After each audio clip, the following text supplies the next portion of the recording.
Aren't you the ditz from that dive bar? Funny. That's what I've been calling you. Touche.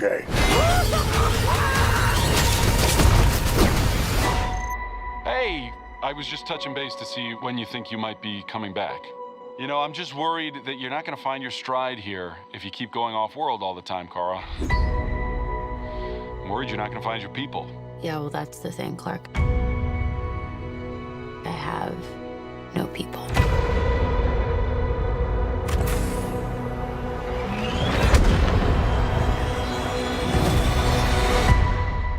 Oh, miss wherever you are, buddy. What can I do? The Brickens carry the antidote on that person. Just do what I say. Stop. You're hurting my head.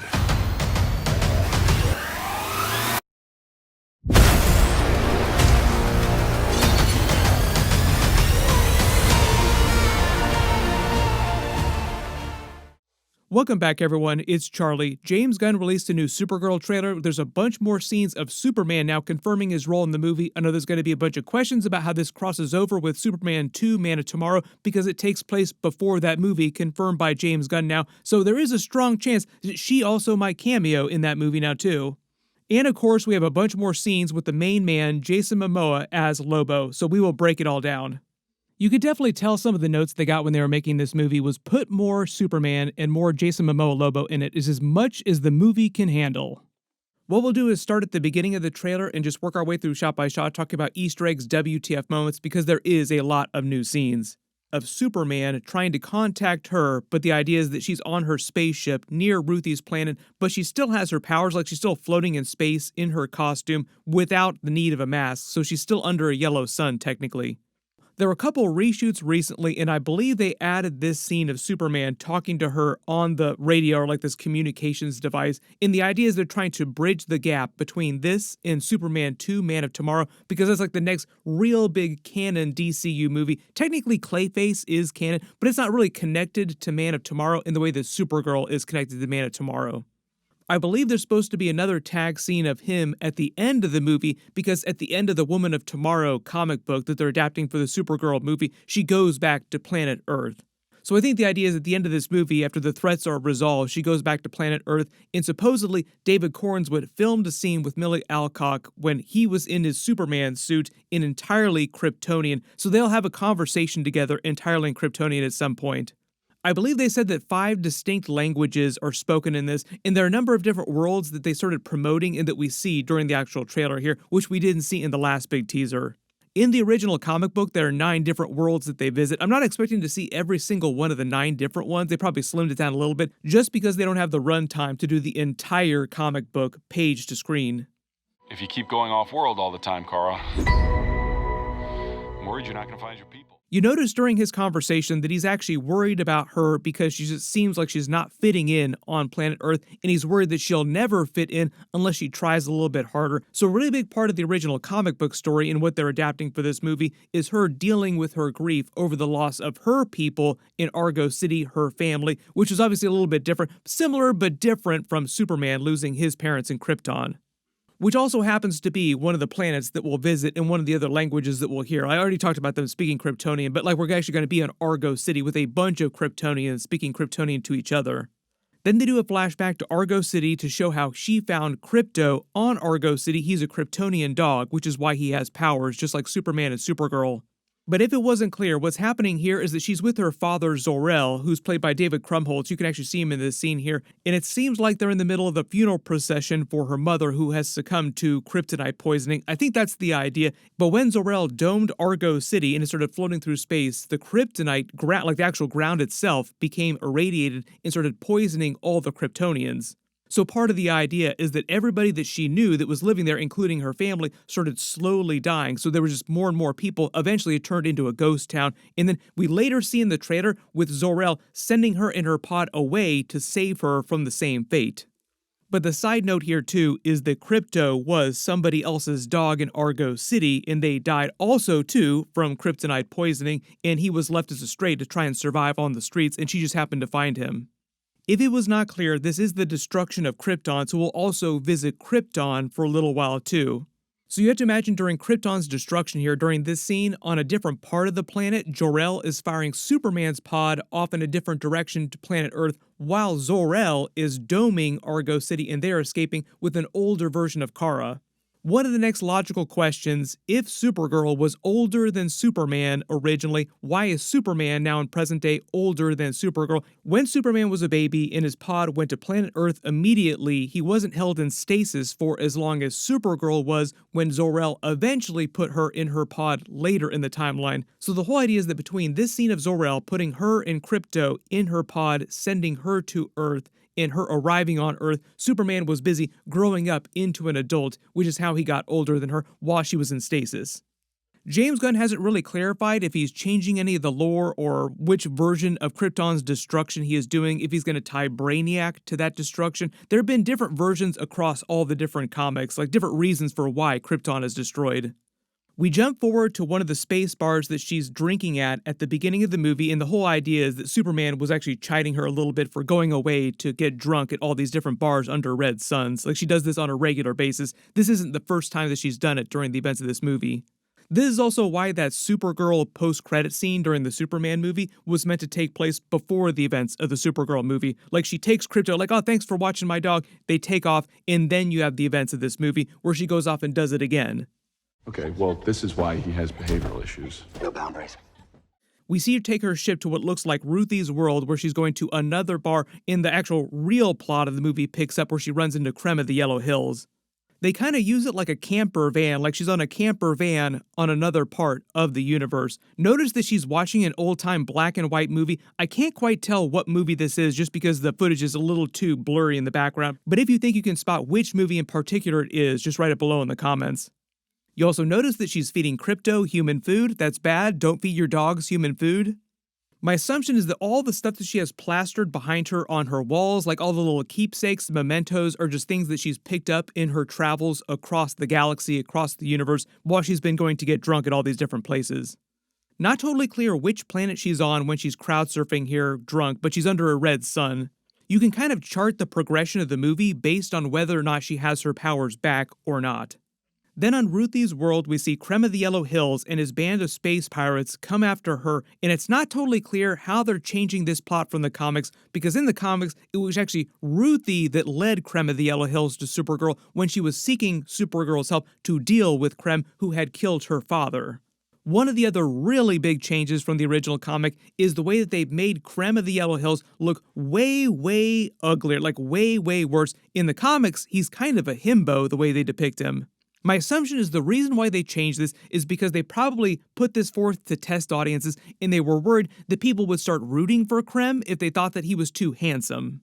During the original comic book, what happens though is that Krem runs off and joins a band of space pirates to try and save him from Supergirl because he's afraid that Supergirl's going to kill him.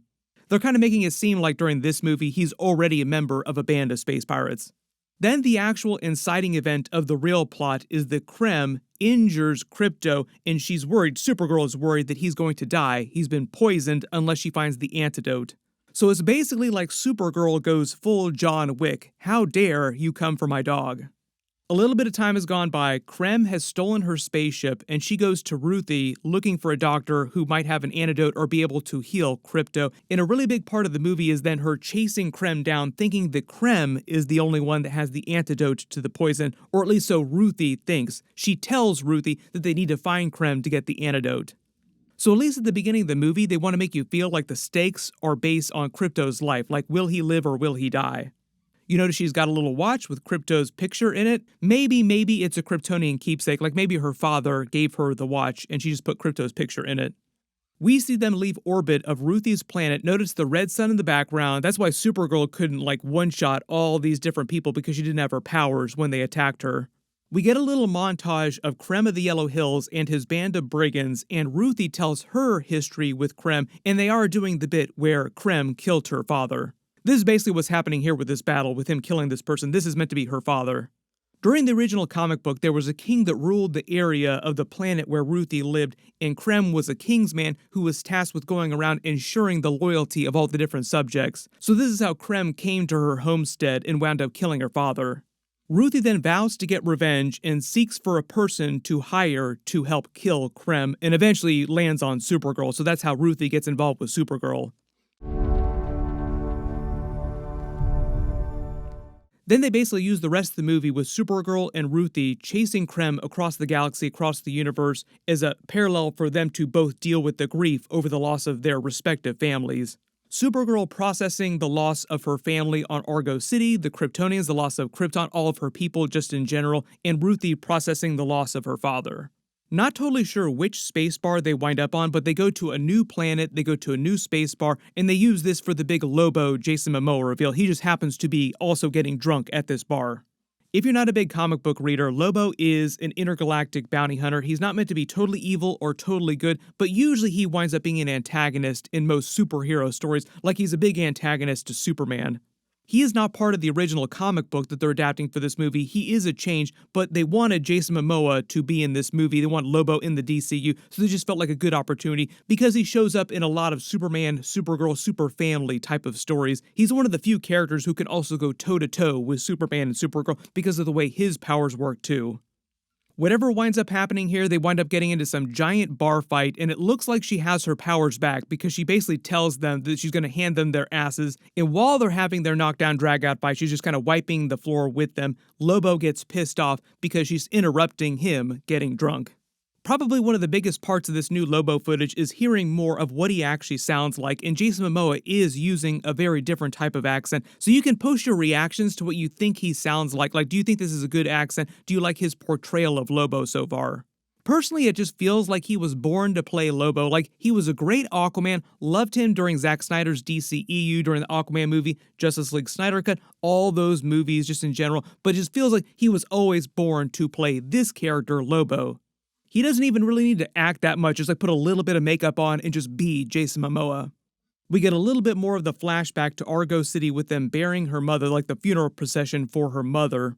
We get another new scene of her when she's got her powers back in space fighting Krem and his space pirates here. One of the other interesting things that they're using this movie for is showing you Supergirl, super family types of powers that they didn't have Superman use during the first Superman movie. Like, you saw some of Superman's powers. They're using all these different movies that they both appear in, Superman and Supergirl, to just show you all the different things that they're capable of. During the original Supergirl Woman of Tomorrow comic book, there are also a couple cool moments where she tries a couple different types of kryptonite to give her different types of powers to deal with different types of threats. I don't know if they're going to do that during this movie. We will see. But part of the fun of that run in the actual original comic book is just seeing the different types of powers that the different types of kryptonite give her. I believe this scene, though, with all the dust storm behind the space pirates here, is from one of the final battles. When you see her in her Supergirl suit on Krem's ship laying through the pirates, this is also from the final battle. But in the other speech, when she's speaking to Ruthie about this revenge here, trying to kill Krem won't take her pain away, is her trying to help her deal with the loss of her father. We get another scene of Lobo on his space bike from the comics, and this actually does look like it is on Krem's ship at the end of the movie, so it does seem like Lobo is part of the end of the movie and helps her kill all the space pirates or deal with all the space pirates. So it kind of seems like Lobo will both hurt and help her at different points in the movie, like confound it, like she really hates him, like, oh, this guy again, I can't believe it, but he also does help her defeat the space pirates at the end of the movie. But it is not totally clear why he helps her, because he is not a selfless person, so maybe some of them have bounties on them, and he just wants to collect some of the bounties, and that's why he's helping out. Oh, he's such a... You also kind of wonder whose skull is strapped to the front of his space bike here. You can let me know in the comments who you think this skull belongs to. When Krem gets really close to her and starts talking to her all creepy, like, oh, your eyes are beautiful when you cry, you notice that she's got some scarring around her face. That's because he has a kryptonite-based weapon that he uses against her. We saw a little bit of what it looks like when Superman is dosed with kryptonite during the first Superman movie.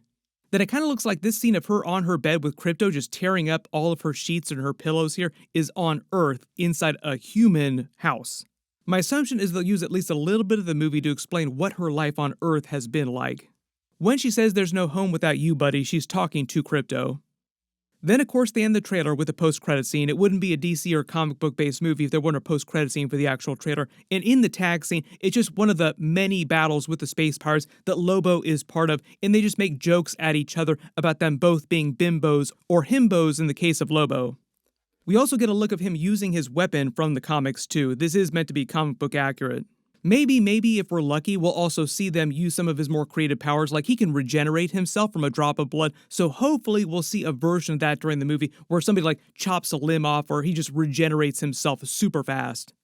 I think part of the idea with Lobo's character is that they want to set him up for another spin-off movie, like an R-rated Lobo movie, but he'll also appear in other people's movies too. Maybe in Man of Tomorrow, but James Gunn has not confirmed that yet, so we'll see who else shows up in that film.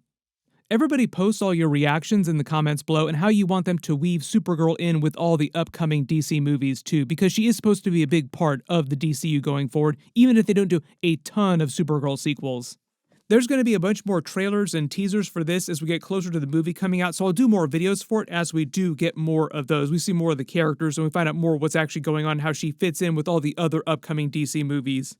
My next big video will be my Daredevil Born Again Season 2, Episodes 2 and 3 video. Be sure to enable alerts for my channel so you don't miss that. I'll be posting my new Invincible episode after that, and there are a couple other really big trailers that also released all at the same time. So we're eating good right now, but there's like so much stuff that I'll try to get the videos out as quickly as possible. Probably the best thing you can do to make sure you don't miss any of those videos is just check my channel a couple times a day over the next couple of days, and they should all be up by the time we get to the weekend.